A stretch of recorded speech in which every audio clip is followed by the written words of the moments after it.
দীর্ঘ 17 বছর যারা কষ্ট করলো, বা তারও আগে, আমি বিএনপির কথা বলতেছি না, অন্যান্য যারা, আহমেদ কবির কিশোর, লেখক মুস্তাক আহমেদ,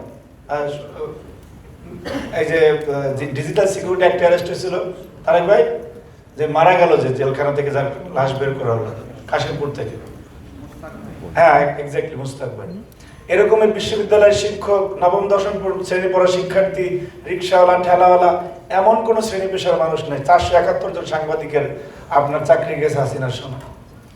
সুতরাং সেই দুর্বিষহ অবস্থা থেকে, সেই শ্বাসরুদ্ধকর অবস্থা থেকে, যেখানে নাবিশ্বাস উঠে গেছিল, সেই অবস্থা থেকে যে আল্লাহ রাব্বুল আলামিন আপনাকে পরিত্রাণ দিচ্ছে, এর চেয়ে বড় ক্রেডিট বাজিত আর কিছু হতে পারে না, এর চেয়ে বড় পাওনা তো আর কিছু হতে পারে না। আপনি তো বেঁচে আছেন, আপনি সুস্থ আছেন, আপনি অন্যের যারা চিরতরে পঙ্গু হয়ে গেছে তার চেয়ে ভালো আছেন। সুতরাং এই বিষয়টা আমাদের মাথায় রাখতে হবে, সে অনুরোধটা রাখছি। আরেকটি কথা বলে বক্তব্য শেষ করতে চাচ্ছি, সেটি হচ্ছে, আপনি বিএনপি করেন, জামাত করেন, এনসিপি করেন, অন্যান্য দল যাই করেন না কেন, হাসিনার দানবীয় চরিত্র এবং একটা মহিলা কতটা নিকৃষ্ট খুনি হলে, কতটা ভয়াবহ রকম দানব হলে, কতটা অমানুষের পর্যায়ে চলে গেলে, আপনি এত খুন করার পরে, এত জুলুম করার পরে সে এখনো দাম্ভিকতার সাথে বলতেছে যে বেছে বেছে উকুনের মতো বেছে বেছে মারবে। আপনি কিসের ভরসা বাংলাদেশে স্থিতিশীল পরিবেশ তৈরি করতে চান? হাসিনা ফিরলে তো আপনার কোনো আইডেন্টিটি দেখবে না সে। আওয়ামী লীগ যদি কোনোভাবে আপনার বাংলাদেশে আবার কোনো সুযোগ পায়, আপনি জামাত করেন না আমজনতার দলের তারেক রহমান, এটা দেখবে না, না বিএনপির তারেক রহমান, সেটাও। এই বাস্তবতা যারা না বুঝে বাংলাদেশে একটা অস্থিতিশীল পরিবেশ তৈরির বিষয়ে সতর্ক এখনো হচ্ছেন না, তাদের সতর্ক হওয়া জরুরি।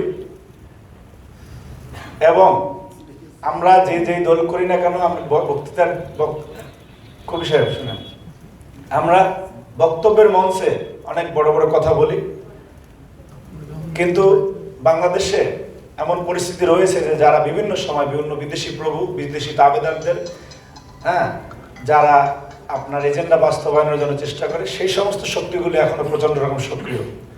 বিএনপি, জামাত, অন্যান্য যারা আছে, তাদের পৃথিবীর অন্যান্য দেশে কতটুকু শুভাকাঙ্ক্ষী আছে এটা কিন্তু আমরা জানি। হাসিনার ফ্যাসিবাদকে টিকানোর জন্য কত বড় সাম্রাজ্যবাদী শক্তি আপনার তাদের সাপোর্ট দিয়েছে, তাদের অপকর্মের বৈধতা দিয়েছে, তারা কি এখনো অসক্রিয়? প্রত্যেকটা মুহূর্তে কিন্তু তারা সক্রিয়। সেই বিষয়ে আমাদেরকে সজাগ থাকতে হবে।